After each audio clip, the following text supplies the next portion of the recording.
So Google Sheets to have drop-down menus because of data validation. So here's what it looks like. First of all, I have a spreadsheet. Second, I've selected some columns, rows, or cells, and I've got here approximately 40 some odd cells I've selected. And then I'm going to go to the data menu as well as then data validation. From here, I'm going to have a list of items, and then I'm going to leave this checked. So this is good, but I'm going to leave.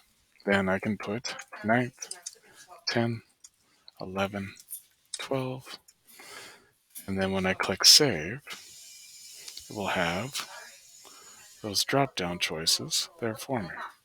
So I can't put in 13 because that's giving me this warning that says, hey, this isn't one of the choices. So drop-downs can be formed by putting data and data validation.